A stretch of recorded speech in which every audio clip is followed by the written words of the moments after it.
Hello, hello. I'm Isabel Filion from If Hair. Welcome to In Between Hairstylists, where we have a conversation about the industry.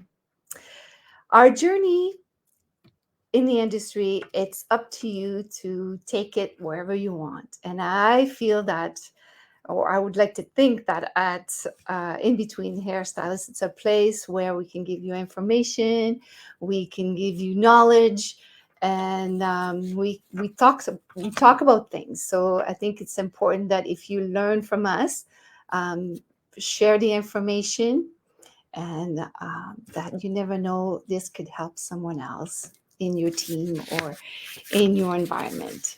So a few announcements. I'm looking for a barber. I'd like to talk to a barber. This is a brand new thing. I've never on the show. I've never talked to a barber before, and I think that would be a really interesting thing to do. On March 27, I will have again Jean-François Mata, and it's always a pleasure to have him. We always have tons of fun when we talk. On April 11, I will be a guest speaker at Soins Professionnels and Personnels in Montreal. We're going to talk about la théorie prismatique. Unfortunately, it's only in French. So if you are a Quebec hairstylist, you can join. I would encourage to go sign in. This is going to be a really interesting class, and I'm really, really looking forward to be a guest speaker. On April 24th, I'm going to have Ruth Hollick. She's from Saskatoon, and she's gonna talk about retailing. How do we retail in a salon? How do we, I should say, offer uh, products opportunity for our guests in the salon? And on April 25th, I will have Elizabeth Allen. She will be teaching with me some techniques, hair cutting techniques. So, without further ado, I am so excited because tonight I'm talking about a subject that is really close to my heart, and we're talking about competition. And I can't be more happy to have two ladies in the house. I will go get them. There we go, Madame Sandy Roberts and Madame Anne Prytullac. Prytullac. There we Yeah. go. Good evening, ladies. How are you? Good evening, and good evening, Isabel. Good evening, Good. Sandy. Good evening, Isabel. Good, good, good. So tonight we're going to talk about hair competition. And this is so interesting because both of you have competed at the world, right? Am Yep. I correct? Yeah. Both of you are winners. Am I correct? Yep. And a gold medal winner in cutting, right, Anne? Cutting and fashion. Cutting and fashion. I'm gold medal in coloring and Okay. silver in cutting. There you go. So I couldn't ask for anybody better to talk to tonight. This is so exciting. Okay, so let's talk about creative process, because this is my third round with you, Sandy. You're becoming the hair competition correspondent now. Okay. Yay! So I want to know about, and feel free, like, what either of you, if you want to step in. So when you're deciding about creating a look on your mannequin head, what is your creative process? Well, for me, my first step is decide which competition I'm going to go into. And then I research what has been winning in those competitions. And then I try to create something that is new and different, but still not so far out that the judges are going to not really look at it.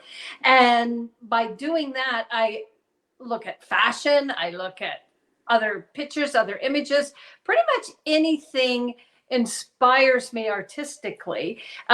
For tonight's interview, Isabel, Anne and I have decided that I'm going to talk about long hair competition styling, and Anne's going to talk about cutting and coloring styling. So for my purpose for long hair, it depends on the category. If it's bridal or if it's fashion, then I will look and see what's happening in trend in fashion as well as what's been happening in competition, because it depends on the competition. My advice to most competitors, read the rules.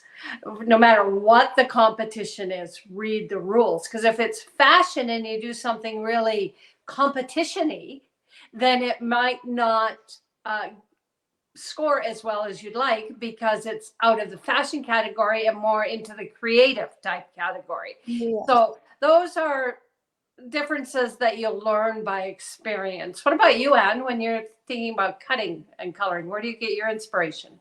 So I look on the world platform first. Sometimes I get inspired by social media. I get inspired by the things outside and around me. So I just collect little pieces of everything and I kind of make a storyboard. That's when I have a storyboard and I decide, okay, these are the colors. This is kind of what I want to do. I have to figure out the fabric. And then I do, as Sandy suggested, then I look at my competition and I think, okay, these are the things that I have on my storyboard now, where's it going to all fit? What can I make it to fit? So for instance, this gal right here, I really, really liked all the black and white theme. So this one came to me at a world show. This one also won gold medal at a world show once she was all dressed. But this kind of helped me to figure out what I wanted to do. So also too, for this thought pattern is that I actually seen a clown, if you can believe it, and the clown was divided. So things that come to your mind, never discard them, put them on a storyboard, because eventually you could have an idea as such that kind of works out. This is another one that was also a win. A win. So this is kind of going through at that time. You got to see what's new, what's old, you know, what you can do, what you can't do, the colors, the theme, what kind of makeup, all of it kind of fits together. So I would suggest allowing yourself to make a storyboard and then make sure you have about 4 or 5 mannequins, color them, create whatever you think is going to be in your mind, or you could jot it down on paper, as Sandy once said. Just do whatever you need to do, but you still have to get your hands into it. Yeah, see? Yeah, there we go. Because actually, this is what I was. There you go.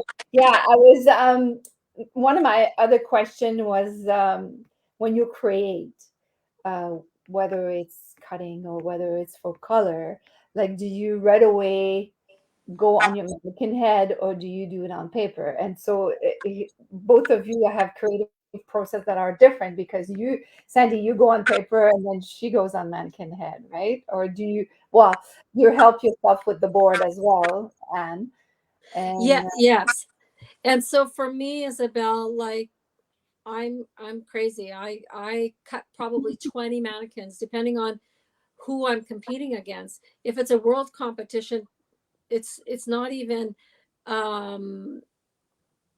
like a process for me. It's just I really, really need to cut at least, I'd say 20 for me, but I'm crazy. wow. Because when you're against a world competition and you have 10 people per country that you're competing against, you want to make sure that you're amongst the first top 10. And the only way to do that is by practice and reconfiguring your storyboard, making sure that it's perfect, as perfect as you can possibly get it. And then when you go on the floor, you want to go in with confidence, because these things should be like eating breakfast. It should be without thought. You should just do it. That's right. And with long hair, it's pretty much the same. I'm a sketcher. If I have something that comes to my mind, I showed you my little piece of paper here. She cuts 20 mannequin heads. I probably have a binder full of sketches. Yeah. Wow. Yeah. But Yeah. for you, Sandy, like when you're doing for long hair, Mm-hmm. how important is the color? The color is extremely important, but I do the reverse. I do my design first, and then I decide what needs to be accented in the design, Okay. and with and then color it accordingly. Here's a design that I just kind of threw together real quick this afternoon for these purposes, and you can see that there's a lot of movement within the design that you want to emphasize. You can see how the light's hitting. You can see where the bright spots are. Those I want to keep bright, and where the dark spots are, I want to keep dark. So when I've perfected my design, then I step back and I actually take pictures and convert them to black and white, print them off, and color them with Sharpies. And then oh, no, I like that. I don't like that. Or crayon pencils or whatever I've got with color, right? Yeah. I will take a picture from all four sides, convert it to black and white, blow it up to 8x10, convert it to black and white, and then I go in and color it. So I can not have to color 20 mannequins. No, yeah. It's These interesting. mannequins that we use for practice, especially for long hair, they're like, $200. Cutting too, they're very expensive. And as Anne says, in the world level, you definitely spend a lot of money in preparing. For students starting out, what I've done with students training, especially in cutting, is we'll just do the design and then we'll cut it long, and then just keep practicing on the same mannequin head, practicing the cutting and the finishing, right? But then once you've got it perfected, you do need to do it at least a couple more times on a mannequin, so that when you walk onto the competition floor, it just comes to you. Like you have to read the rules, because in all long hair competitions I've been at, you cannot preset anything, right? So you're starting with long straight hair. You can pre-color it, but you can't preset it. So you're starting with long, straight, dry hair, and you have like 20 minutes to do something. Yeah. It's interesting because if you look at the mannequin for long hair, and if you look at the mannequin for hair cutting, long hair, it's all about the color is more subtle and more depth and value in the color, versus it in the cutting. It's there's value, but it's much more bold Right. than Well, it depends on the category again, right? Exactly. Like if the long hair again was a trend, long hair fashion look, it would be more bold. If it's bridal, it's more subtle. And then, and with cutting, same thing. If you were doing a trend cut versus an avant-garde cut, right? Mhm. And that's the thing, is that we can't stress this enough for the competitors to read the rules. There are so many competitors, new competitors, that will go and they have these brilliant idea, and then they go on the floor and they don't read the rules, thinking that, well, I'm going to see if I can figure it out what those judges are looking for, and I'm going to do something really new, and then it's out of category. Yes. Right. We see that happen, and it's sad because It's it sad. discourages competitors, because the work may be absolutely beautiful, but if it's out of category, it's out of category. You lose a lot of points that way. You may gain a few points in color, this and that, but if it's not the category that they're looking for, then it's like going into a bridal competition and doing a haircut. Right. Kind of why it's important to have, like, if you have a mentor, or if you're gathering information, it's important to gather information that's current, because a lot of times, as we know, trends come over and over and over and over, right? Decades later, you see the same thing, but there's something different in that trend because they've reconfigured it now and they've made it new. So it's up to you to find out what's new, right, in that old trend. Right. So your Try to mentors add a little have to be unique up to date. individual creative element of your own, but still keeping it in category, if that Current, makes yeah. sense. Right. But you still try to do a little something unique and different that's your own. Trust your artistic eye. That's what I say to competitors that are putting together looks. It's like, okay, we figured out what the category. Here's the general idea.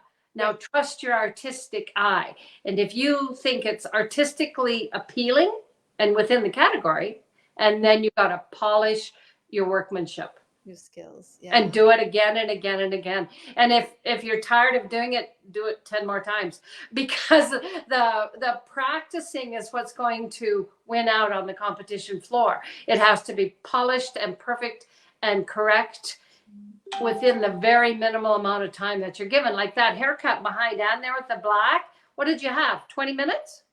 This guy? Yeah.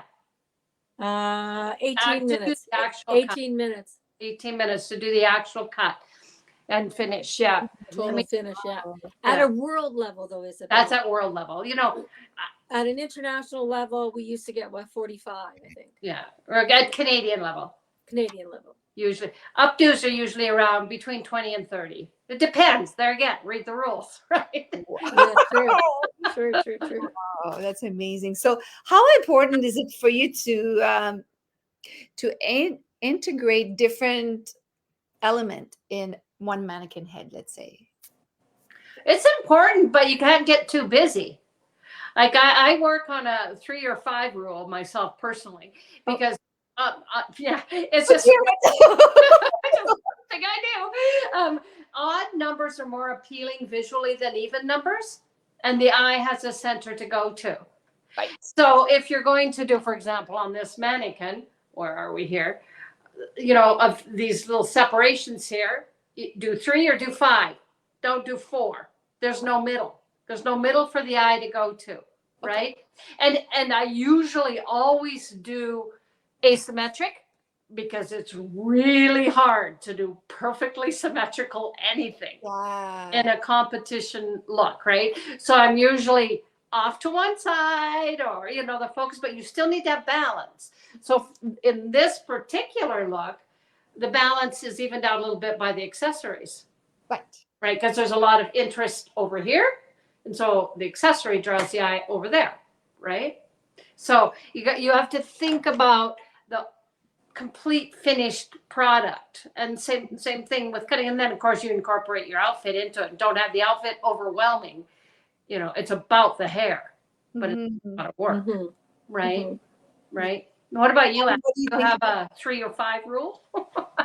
You know what? I actually don't. I actually really follow kind of my storyboard. So if my storyboard says that I need to be, you know, asymmetrical, or like I use a lot of geometry in mine. So that kind of helps me to put things where I want them to go. For instance, this one, I have a circle. I have to go this way. So it goes all the way, but it's kind of asymmetrical. Right, yeah. But I also have a circle here. So I really work on juxtaposition is what I actually do. So I used to, a lot of times when I trained internationally with my guy, he would make me turn these upside down like this. Yep. Yeah. Just to see if I was, well, I can't position this correctly, just to see where I'm at, like your line, right? Where does everything go? Like, does it belong? Does it not belong? You know. So a lot of my storyboards are juxtaposition too, to help me understand the balance, which is what Sandy does, but in a different creative process. But for cutting and competition, for me, I need to understand the juxtaposition of everything. Maybe this is short up here and this needs to be long. Maybe this needs to be shaved here, but this doesn't, you know. So that's how I don't have a 3-5. Well, look at, she's kissing. But it's about balance and eye focus for me. That's the artist. That's a different artist, right? Like, right. Yeah. You have to, like I say, you have to trust your artistic eye, and there are a few rules, I guess, as far as art goes. You know, the contrasting colors or complementary colors, and juxtaposition. Like Anne says, you know, if you're going to have a small side, then your big side, you know, needs to balance it, right? So it's balance and form and shape, and it's very geometric and very sometimes just wave-like forms, if nothing else, right? That are harmonious. Harmony is the rhythm. Yeah, agree? rhythm and harmony of the hairstyle and the total look, because you don't want like a really spiky out there look and then very soft and flowy clothes. You know what I'm Right. saying? It Right? all The whole picture, the image has to flow and be harmonious, right? And then the technical perfection, where you put your hairdressing skills to the test, like how straight is that line in the cut, how perfect is that polish in the finish, how clean is that color in the style, and is it there for a purpose? Is the color there for an actual purpose and not just a bunch of color thrown on there because they're pretty together, right? That's a good point. Like, it's really important to question yourself, like when you're doing this. Correct. Yeah. Like, what do you call it? Like, it's like a checkpoint, or, did I do this right? Check. Okay. Did I, what should I do? Should I add this? Okay, check. Like, just kind Yeah. of That's go. why I do juxtaposition, Isabel, because then if you can see how things are, even if you take a magazine and turn it upside down, you will see, like, when you have it right side up, you'll see what's in the background. If you turn it upside down, you'll see that background is now the beginning. Yeah. So it just helps you to work your process backwards, if I may. Yeah. And then if I need to balance my style or my haircut, then I can balance it with an earring or clothes or something else. Because I think as judges judge our work or critique our work, or even your mentor or anybody, you have to make sure that you understand, where does this balance go? Like, why do I need to balance it there? Why do I need to do that? So it Right. just helps you to do all that once you see the whole picture. And that's why, for me, creating a storyboard and a mannequin, clothes, makeup, maybe I can balance it with a little piece of makeup coming down here, or an eyelash, or a piece of hair coming up. Like, it all comes together like a total look. Wow. That's amazing. So both of you, would you say that your training as a judge has really kind of put everything together and help you tremendously in the competition world, let's say? Well, it did for me. It did for me when I very first started competing 100 years ago. One of the best things that I did was take the judging class, because then I understood Yeah. more what they were actually looking for. And they weren't looking for specific styles. They were looking for balance and form and Oh, that's it. shape, and then the process comes like from within yourself, like how to get there. But they're looking for the artisticness of the hairstyle and the workmanship and the creativity. Is this new or is it old? And is the workmanship good? And is the overall picture good? Right? Yeah. The color clean? Is the lines purposeful, whether it be cutting or long hair, whether it be even barbering. Barbering is another element that I noticed you asked for a barber at the beginning of the show. Yeah. Yeah. A whole nother artistic interpretation, that has a lot more to do with the actual head form. Whereas with women's styling, quite often you're going anti-head form, right? You're making something bigger or diminishing something, right? With men's hair cutting, you're really aware of the head form even more so, right? Right, but it still boils down to technical perfection. And then that creates this beautiful picture, whether it be cutting or long hair or men's or just the color, right? Yeah. For me, it really did help me when I started to compete. That's when Cecilia was there, and she really suggested that I reach out to one of her colleagues, which is Mr. Stemmer, God rest his soul. And between both of them, they really helped me understand how to step back away from my work and really, really look at what I'm creating, understand how to make that thought become an actual mannequin, like a actual mannequin design that I could be proud of, and that the judges could actually critique it. And then when they critiqued it, I understood, oh, okay. So again, back to that balance and total look thing, I understood what a total look really was. Whereas before I just thought, well, what's the deal? You just put this here, put this here, put this here, we're good. No, you're not good. Nobody likes it. So you really, really have to understand the process of how to become um, technically proficient in not only your thought process, but your design and artistry.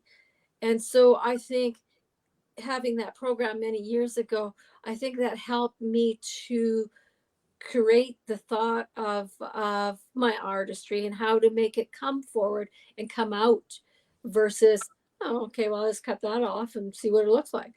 No, there's an actual thought to do that. Right. So that's what helped me.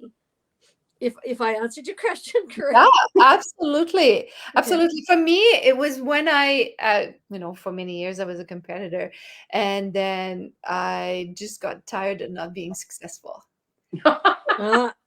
Yeah. because I was very stubborn. And when I Yeah. was talking about the not reading the rules, that was me. Yeah. So, so I just said, there's the saying, if you can't win it, join in, like kind of. Yeah, right. Yeah. Beat them, join them. Yeah. There we go. So But then this, but that's what it was sorry, for go ahead. me.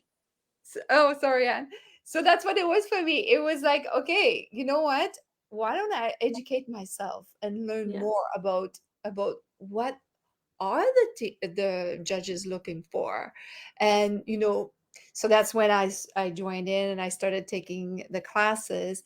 Mhm. And I remember, like, from one of my first class, it was about the design, and then that's when I just kind of got hooked. And then I was like, okay, this is at a totally different level than doing hair in a salon here. Like, we're just are looking at things a lot differently. And then that's when I started taking all the classes. And then, honest to God, I don't know about you ladies, but for me, taking the classes helped me tremendously in my work in the salon. Like, Oh, yeah. Oh yeah. just my salon Yeah. work.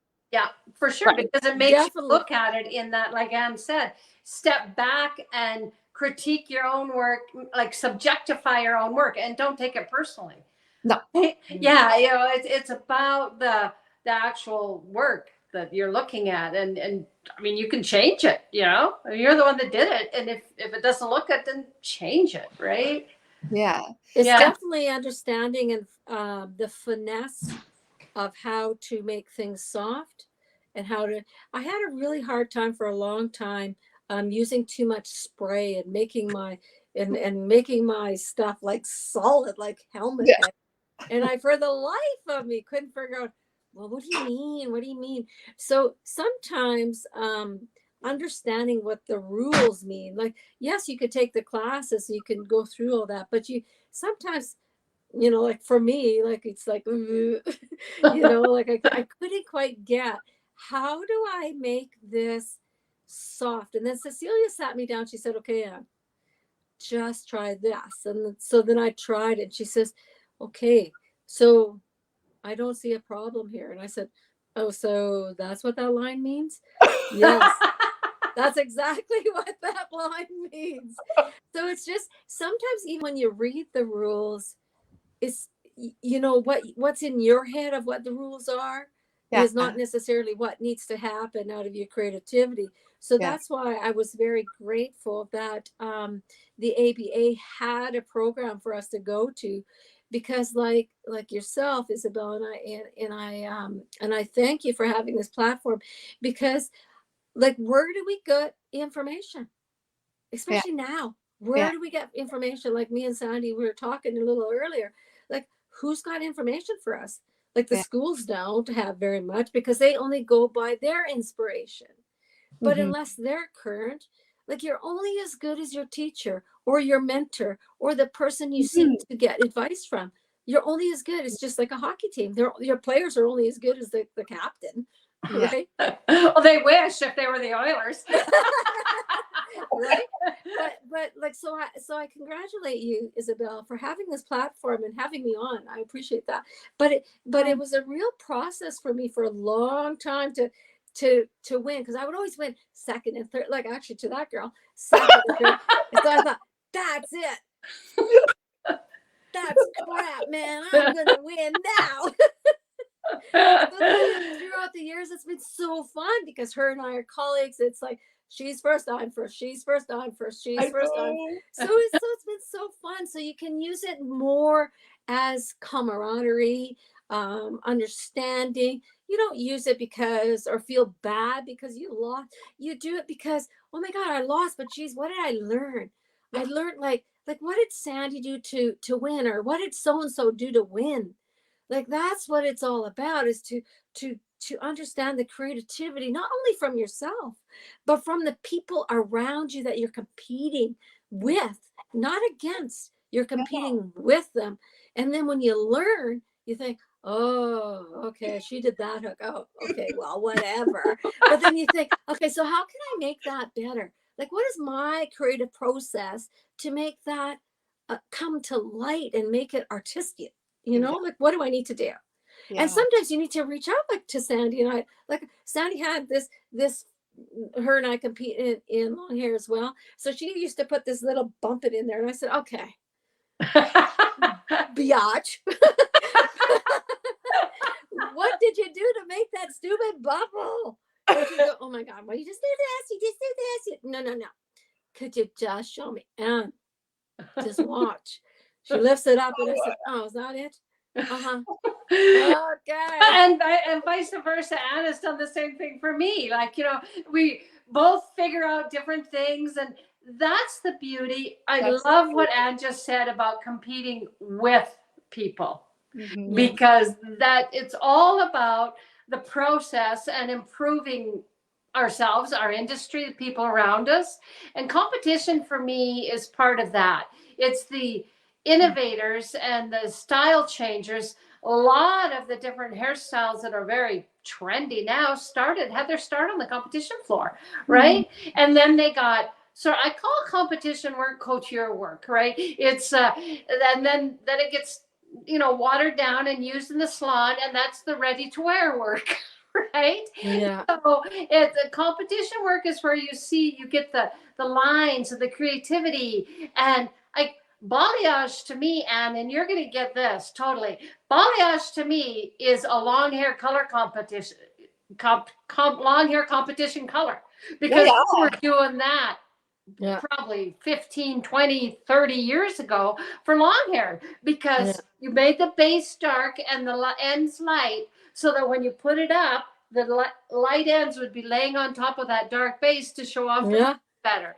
And then when the mannequins back then was live models, when the live models wore their hair down, it went from darker to lighter with different colors in between. And now, oh my God, ombre, balayage, whatever you want to call it, is the trendiest thing going. And I look at it and go, yeah, I know how to do that. I was doing that 25 years ago for competitions, right? Yeah. So, and same thing with cutting. When what's her name, the soccer player's wife, came out with that very short in the back, long in the front. Beckham. Beckham. That, and you know this, that was a blow dry technical haircut. Yeah. Where everybody's Way hair back was then, short. It was short in the back, long in the front. But then Yeah. when the models were walking around wearing that hair in between competitions, it was just looked like Beckham's haircut. So when it became very trendy and they're like, oh, can you do this? Like, yeah, I've been doing that for 15 years too. But, No problem.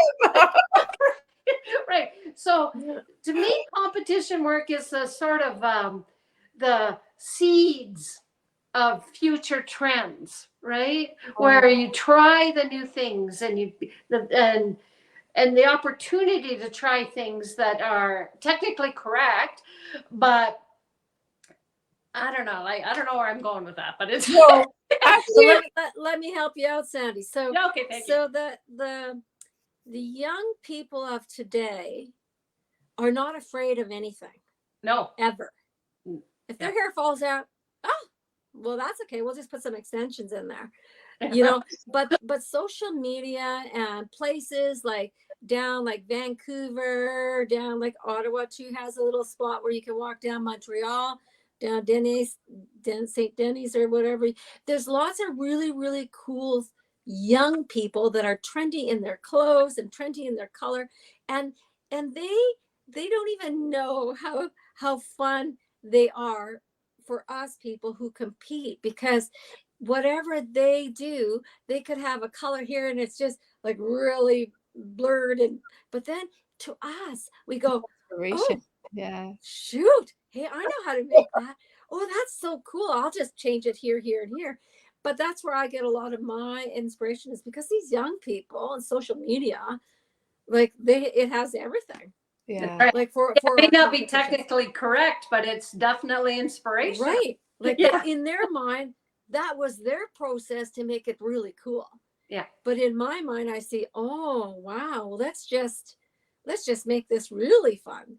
Yeah. Right. And just blow it up more. Let's just, critique it a little bit and put this here and here. But they are our inspirations, our young people. And if we could get them going and competing with their courage and their artistic value, Yeah. man, we'd have some good competitors. There we go. Yeah. Oh, it's unfortunate. The challenge will be to get them to focus. Yeah. Do it over and over and over again, and to discipline. Discipline is very important. There we go. Yeah. But it's all the time we have tonight. Oh, we tried to fun. It's gone so fast. Yay. Conversation, and I hope people are going to share this, because this is very precious conversation that people need to have, and if we can help the new competitors and inspire the old competitors, and that's Absolutely. we've done our job for tonight. There we go. Isabel, anything we can do to try to encourage it and create it, and hopefully now that we're coming out of the dark ages of known as COVID, we'll be able to actually have some interaction, some human interaction again, and we can start doing. We can hug our friends again, and yeah. I missed you guys. I miss you too. But I want to thank you girls for coming on with In Between Hairstylists, and it's a pleasure. It was a pleasure to have you on, and you never know, down the road we can connect again and talk more hair and competition. That's for sure. So Thanks very much, Isabella. I appreciate being on your platform. oh, I'm so happy you did accept our invitation. Yeah. It's all you, Isabel. I really enjoy your Hair Pro, IF Hair Pro. It's marvelous. Thank you. Oh, you're welcome. You're welcome. Well, until next time. All right. Bye. Bye. Bye for now. Yeah.